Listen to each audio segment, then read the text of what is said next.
Welcome back to Homestead on the Brook. My name is Grace. A few days ago, we processed some of our roosters for the first animal processing we've got to do here on the homestead. So today we are going to cook some of the meat that we have processed, and we actually have some livers that we kept from, I think it's 6 or 7 roosters that were processed, and we're going to make some chicken liver pate.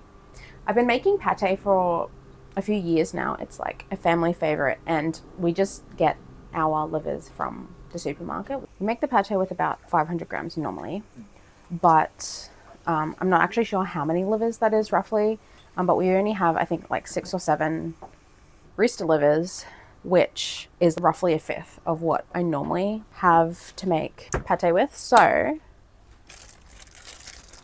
here they are in all their glory. These are from Saturday, so they should still be good. I'm actually really excited. I'm excited to see how different, if the taste is any different to the supermarket ones, because they look a lot different. So that's about 130 grams roughly. Yeah. This much will last us about a week if we're lucky. I don't know. I really like pate, and the toddlers like it too. They'll eat it out of the jar with a spoon. So maybe we'll see. Depends how good it is. So that's the main ingredient, is the livers. And then the next main ingredient is actually butter. So it'll vary the amount of butter that you use depending on the recipe, but I like to use roughly 70% of the weight of the livers in butter. So that'll be about 90 grams of butter. And then I also put a little bit of onion, some garlic, thyme, bay leaves, and then obviously some salt. And we will be using the very bougie Arbor scotch for our pate. You can use bourbon or just lower end whiskies because it's just pate, but for our first homestead animal processing recipe, we will be celebrating with some Arbor. Maybe we'll enjoy our pate with some Arbor too. So that's our favorite whiskey, by the way. Yeah, so I'll walk through all the steps with you. First things first, preheat the pan. You kind of want it on a temperature that you would cook scrambled eggs on. Well, that's how I do it. If you haven't made pate before, the livers are sauteed with the aromatics in the fry pan for literally 3 minutes. Probably even less because I'm using a lot less livers. And then it gets set aside to cool, and then you blend it up with the salt and whiskey and butter. So it's really, really simple. So now I need to cut up this onion. One takeaway that I took from processing my own roosters was, after buying everything from the store your whole life, I feel like you fall into this thinking of well, it's too hard to get your own raw materials. And after processing the roosters, it's kind of the veil's been pulled back, and it's not really that hard to get your own livers. It's not really this secret. Yeah, there's not some sort of Gnostic skill that some people have and some people don't. It's really not that hard. Almost like it's a conspiracy. Anyway. It's a very, very big mind shift of going from that consumer mindset of just buying everything to being able to produce our own stuff. Yeah, but not necessarily consumer, because you're talking about food, but I guess self-sufficiency, that's kind of a bit of a buzzword, but knowing that you don't always have to be at the mercy of other people and other people's resourcefulness. You can be resourceful and self-sufficient. Yeah. You don't have to be 100% self-sufficient, because I think that's very unrealistic and unnecessary, but there are a lot of things, and especially with food, that you can quite easily do yourself, very minimal effort, and it ends up being 10 times more beneficial, not just nutritionally, but also with the skills, learning how to be resourceful, and the process in putting the labor into doing something that you get to enjoy the fruits of. Yes. Pun intended. Yeah, exactly. But yeah, even get half of a wine barrel kind of size planter, put some potting mix in it, and just poke a few little silver beet seeds in there, and you can get those massive silver beets in a couple months, 8 weeks, and they cost $5 each, and you just cut the leaves off as you need them, and save $20 off your grocery bill. They're so expensive, and they take zero effort. You just water it every now and then, and that's it. Yeah. or like spinach or lettuce or whatever. It's like such an easy way to get into it. This is like meat processing, obviously like pretty next level, but I've had a garden, a vegetable garden, and I'm very patiently waiting to get ours all established after the house builds, which we've got the series on our channel, so you can check that out too. But yeah, we thought this is kind of like a good, the boys are doing the dishes. Yeah, this is kind of like a good introductory homesteading experience, I think. Yeah, and like food processing. the first recipe for the channel. Yeah, the first recipe. Because there's probably going to be a lot more recipes, because I love to cook, I love to bake, and I love to just literally enjoy the fruits of my labor. So Yeah, I think I'll do another video on like the essential household items that we need on this homestead to make life easier, like our bread maker and a few different things. Yeah. So it just helps make our life a bit easier while we're camping here. yeah. So for that much livers, I probably don't even need to use half of this. I might use like about this much. You just don't want to overpower the flavors. When you make this properly, it actually tastes quite nice, like the flavor of the liver. So an onion and garlic are aromatic, so you don't want to go crazy with them. But if you're using a tray, like say from Coles or whatever, you'd use a whole onion. So this guy is just going to get all sliced up into little slices, not super thin, just enough to saute, and it will soften pretty quickly. If you're making this yourself with some like livers from a tray, they will usually come like quite large. So I'll just show you these ones. These are beautiful. Oh, look how pretty they are. No, sorry about the lighting, it's not very well lit in here, but these are really beautiful, super rich colored. If you get these from Coles or Woolies, they have all these little trimmings on them that usually you would take off, but Jake's done a very good job at butchering the roosters, and he got these out really nice and clean, so I don't actually have to do anything to these. So I'm just going to put the tiniest bit of oil, it's at temperature now, just to saute the onion, so you don't want a lot. Onions in.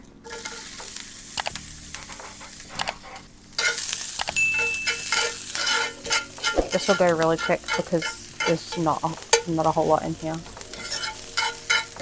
I'm just going to turn this temperature down because I don't want them to get too cooked. I really don't even want them to caramelize, just kind of like soften and go translucent. While that's sauteing, I'm going to grate the tiniest clove of garlic.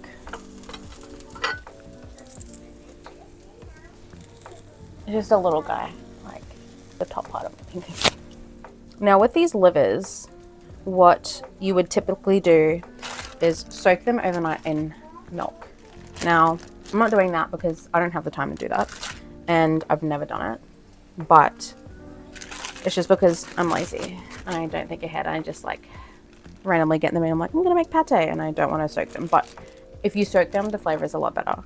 I want to try them not soaked because I've always made pâté not soaking it, and I just want to be able to like compare the flavor of the store-bought ones to our own roosters. My sister made it with soaked livers, soaked in milk overnight, and it was distinctly more mild, the flavor, and enjoyable.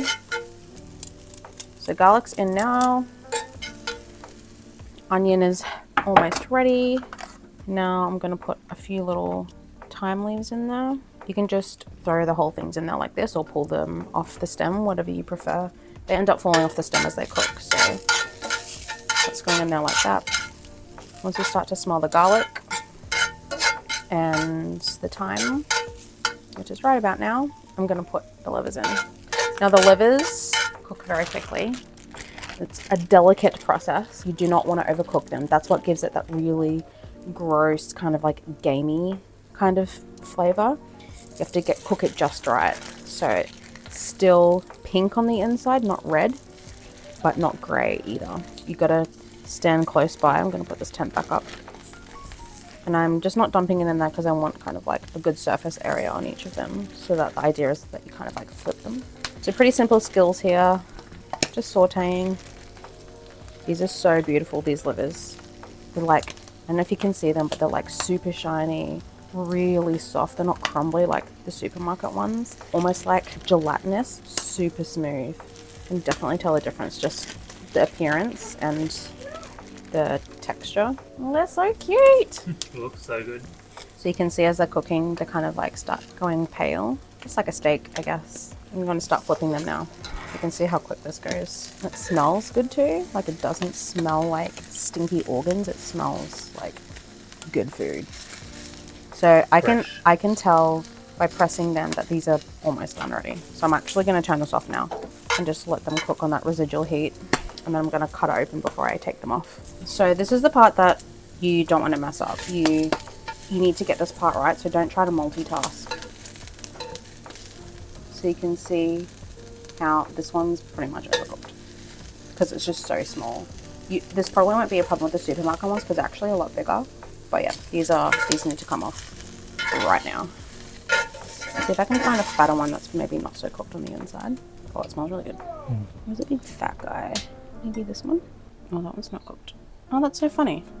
That needs to go back on. Yeah, that's the other disadvantages when they're all different sizes, is that they don't cook consistently. This one's like cooked just right. He's still like pink on the inside. But cooked. But you can see here it's kind of grey, but here it's still pink. Not red, pink. Not grey, pink. Yep, see that one's like almost too cooked. Kind of like grey in there.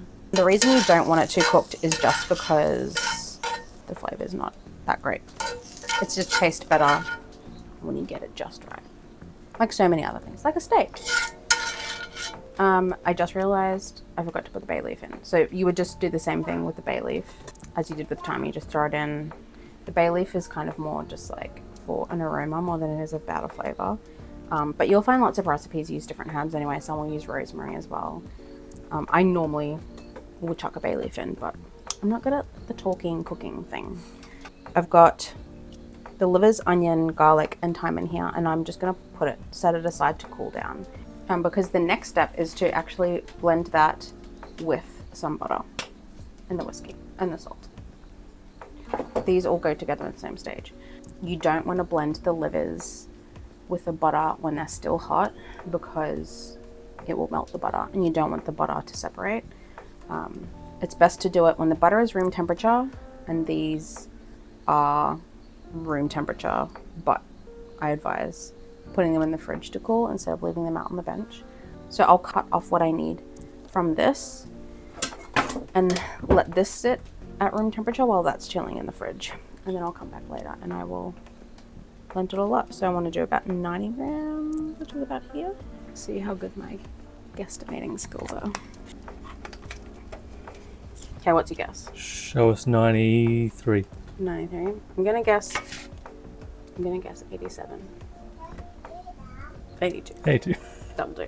I'm gonna mix that with that in a processor in an hour or two. We'll see when these livers are ready for processing. So we are back. It's been about 30 minutes and these have been chilling, and these are now room temperature. The butter is also room temperature, and I've just chopped it all up. And the next step is to process the livers, garlic, onion, and thyme in the food processor. This is just like a little mini one that comes with the hand mixer from, this one's just from Kmart.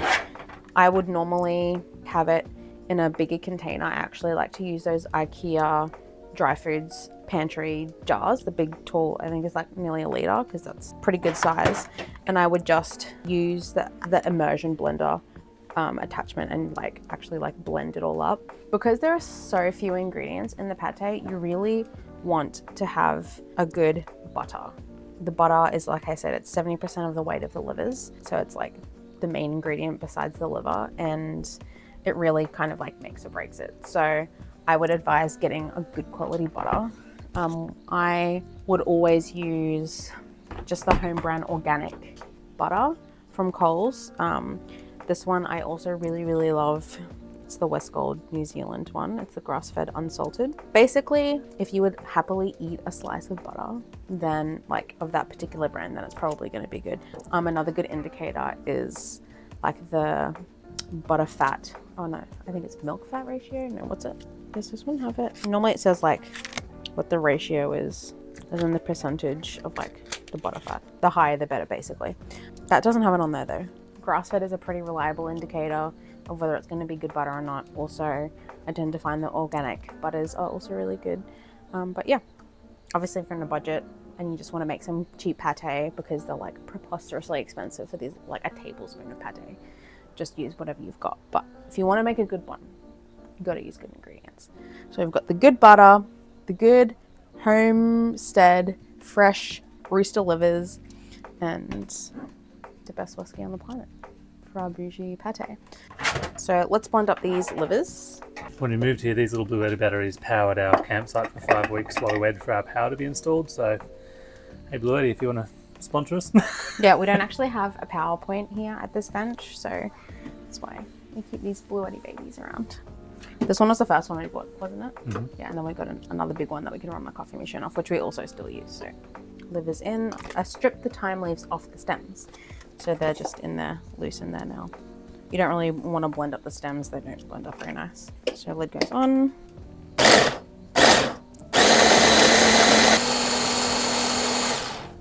Looks pretty good. You kind of want to get it to like as smooth as you can, because once the butter goes in, you're pretty much just combining them. I don't think I'm going to get it much smoother than that with this little processor. This is good for just throwing it together for small quantities. If I kind of like psych myself out and make it too much of a big operation, then I end up not going to the effort to do it. So now the butter goes in. Depending on your recipe, it'll tell you to put in a little bit at a time and blend it at a time, or you can just dump it all in at once. Because this is a little processor and it's not super powerful, I'm just going to put a little bit, blend it, and then like just keep adding them as I go.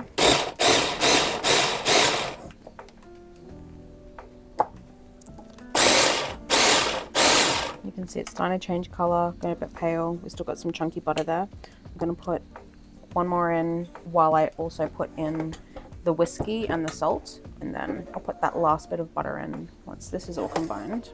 I think for this much I'll put maybe half a teaspoon. So this is just Celtic sea salt, fine Celtic sea salt. I think that'll be enough. I don't want it too salty. You don't have to put whiskey in it, but it's just not the same without it. I've made it without it before. I'm like, it's not even worth it. You would put in roughly like a tablespoon per pound of livers. So I'm just gonna measure with my heart. This is, yeah, roughly gonna be, once it's all combined, about just over 200 grams. I think that's enough for this little bit. Oh, it smells so good. Last bit of butter. I'm just going to get a spatula and scrape down the sides because you can see there's still liver unblended here and on the side. Just my little pate boy. Do you want to try some? Yes. Almost ready. So just scraping down these edges. I think we have to mix it one more time, Jet. Last mix. Now this is pretty lumpy. I actually like my pate quite smooth, but that's also because I'm kind of picky with my pate. And this isn't exactly a state-of-the-art tool. So let's give it a try. I don't think I'm going to get it smoother than that, so that's okay. All right, taste test. Do you want to do the honors? I think we should both do the honors. At the same time? Yeah. Ready? Oh, cheers. It smells really good. Cheers. Oh. Oh man. Oh. Is that like my best pate? Is it yucky? Oh, it's really good. I think it is. It's really. Is it yucky? It's really rich. I don't know how to explain it, but like it just like it fills your sinuses. It kind of, it tastes a lot like pate when you've soaked the livers. And I don't know what the point of soaking the livers is, but I guess it's kind of like to take the edge off the flavor. Man, that's good. Is it yucky? That's yummy. Want to try it? Is it yucky? No, it's very good. This is pate.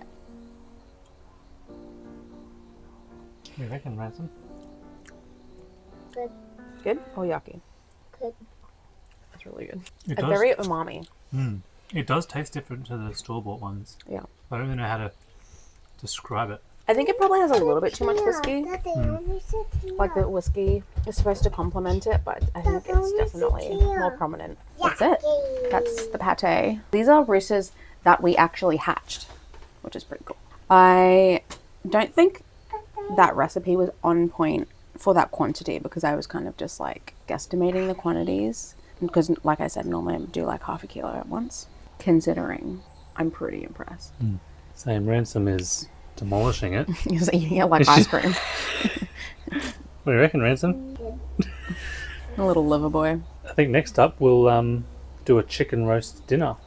Yeah, we'll see how these roosters go roasted. I'm not super optimistic that they're going to be good roasted.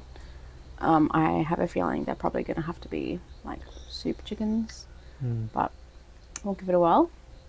Live and you learn. This is part of the learning curve, you know. Like, I also heard that you should try to fatten them up a little bit and get them on some meat chicken feed for a couple of weeks before you process them. So I think it'll be good for us to have that experience where we get to see the trial and error and really be able to see the difference in how we raise and process our own meat. So that's it. I hope that was as informative as it probably was entertaining. And we'll see you in the chicken roast recipe demo. Extravaganza. I don't know how much of an extravaganza it's going to be. So thanks for joining us here on The Rook, and we'll catch you in the next one. Oh, do you want to try some? It's Pâté. pate. It's creamy. You asked to try. Can you try it with your finger? Like this.